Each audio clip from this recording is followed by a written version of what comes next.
তুই যে চেয়ারে বসছিস ওই চেয়ারটাই তো জোর করে দখল করে শেখ হাসিনা কি তোরে কি ওখানে বসাইছে? তুই নির্বাচন করে আসছিস, তুই কোন সংবিধানের কোন ধারায় তুই এই চেয়ারে বসছিস? তুই এখন আইন দেখাস। এই দেশ বিপ্লবের মধ্যে আছে, বিপ্লব করে আদায় করতে হবে।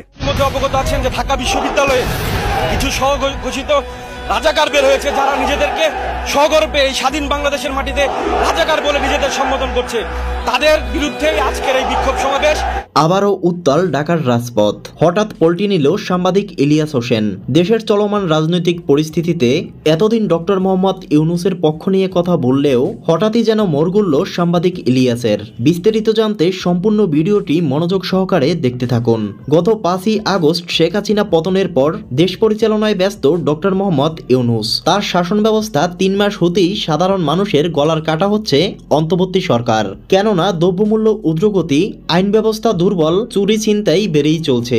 এদিকে অন্তর্বর্তী সরকারের অনিয়মের বিরুদ্ধে রুখে দাঁড়ালেন সাংবাদিক ইলিয়াস হোসেন। তিনি বলেন, ডক্টর ইউনূস অবৈধভাবে রাষ্ট্র পরিচালনা করছে।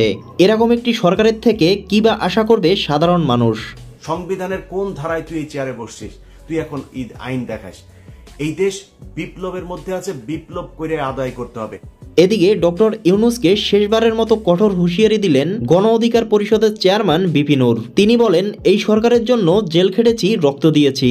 আপনারা যদি শহরের কিছু এলিটদের প্রাধান্য দিয়ে রাষ্ট্র পরিচালনায় ব্যস্ত থাকেন আর সাধারণ মানুষ কষ্টে দিন পার করবে, এটা কখনো মেনে নেওয়া হবে না। প্রয়োজনে আবারও ক্ষমতা উল্টিয়ে দেব। সরকারকে আমরা পরিষ্কারভাবেই বলছি, আপনাদের জন্য আমরা রক্ত দিয়েছি, জীবন দিয়েছি, জেল খেটেছি। কিন্তু আপনারা যদি জনগণের দুঃখ কষ্ট না বোঝে শুধুমাত্র শহরের কিছু এলিটদেরকে প্রাধান্য দিয়ে রাষ্ট্র সংস্কারের দিকে ব্যস্ত থাকেন, আর যদি দ্রব্যমূল্যে এই দেশের জনগণ দুর্ভোগে পড়ে, কষ্টের মধ্যে থাকে, তাহলে কিন্তু আপনাদের ক্ষমতার গদি যে কোনো সময় ঠুস করে পড়ে যেতে পারে। প্রিয় দর্শক, দেশের এই বিষয়গুলো আপনি কিরকম দেখছেন জানিয়ে দিন কমেন্ট বক্সে। এছাড়া ভিডিওটি ভালো লাগলে একটা লাইক দিয়ে চ্যানেলটি সাবস্ক্রাইব করে পাশে থাকুন।